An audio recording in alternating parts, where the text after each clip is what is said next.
Hi. This time we're going to give you a little tip about listening. Gap fill in the listening section of the IELTS exam. What is the secret to doing well in this section? My name's Raymond Connors. I'm the IELTS Terminator. For the past 20 years, I have helped thousands of students do well in their IELTS exams to achieve their dreams. So let's have a look at what the secret to doing well in the gap fill section of IELTS is. What is it? Wow, looks like a witch and a crystal ball. The secret to doing well in this section is prediction. That is, knowing what you are going to hear. Wow, but we're not psychic, you say. No, you don't need to be. Just have a look at this. Here is a typical question from IELTS. They give you a little story like that with blanks. Drive from Melbourne to Phillip Island. Approximately some kilometres, takes about people go there to observe the home, watch seals from and we have to fill in 1, 2, 3 and 4. Of course, before we see this, they will tell us how many words we can use. So let's have a look. If we're going to start thinking about how to do this, we have to use our brain. We have to start looking around at the evidence that we've already got in this lesson. We have to listen and fill in these gaps as we go. But before we listen, we need to do some detective work and use our predicting skills so we are ready to use the correct words we hear. Now, number 1. What sort of a word are we going to hear there? km, look, kilometres.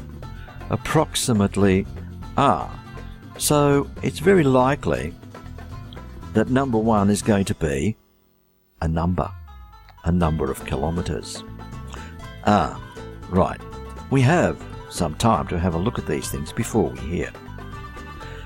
Number 2 takes about, well, a drive from Melbourne to Phillip Island will take about, 3 elephants?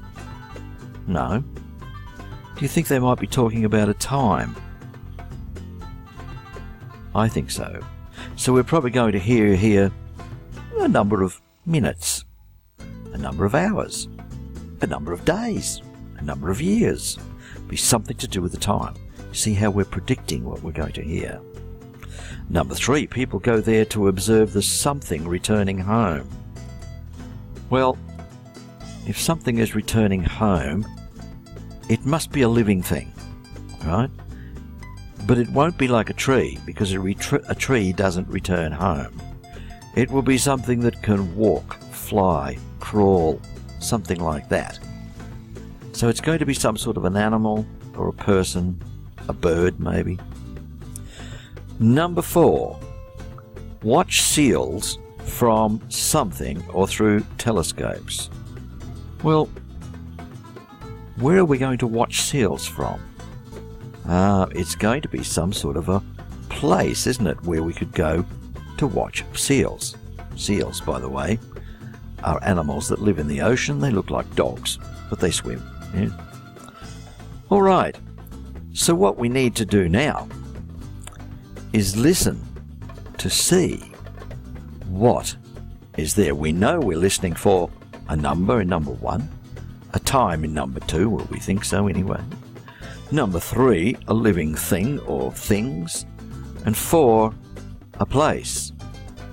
Are you ready to listen? Okay, I'm going to read out the script. Melbourne is situated on the northern shore of Port Phillip Bay in Victoria, Australia. The Mornington Peninsula is the eastern arm of the bay, and it's a 120-kilometre journey by car from Melbourne to Port Phillip Island. 120. Yes, it was a number. From Melbourne to Port Phillip Island along the Bass Highway. It's a very popular holiday destination for people living in Melbourne. You can do the trip by car in roughly 2 hours. Did we say we were listening for a time? Yes, 2 hours. And take in the magnificent scenery along the way. You need to get the ferry across to the island. Phillip Island is famous for its little penguins, and many tourists go there just to see them. People like to watch the penguins making their way along the beach at the end of the day. We said it was some living thing, and they're talking about penguins. Penguins are living things, aren't they? Other visitors enjoy the chance to do some seal watching from boats or through telescopes set up on the hill.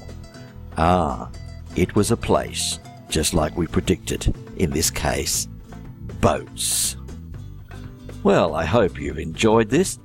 Of course, some of these exercises in IELTS are going to be a little more complicated than this, but this gives you the general idea of what you need to do. Predict. Predict. Another quick tip from the IELTS Terminator. I hope you have a great day. You won't be back.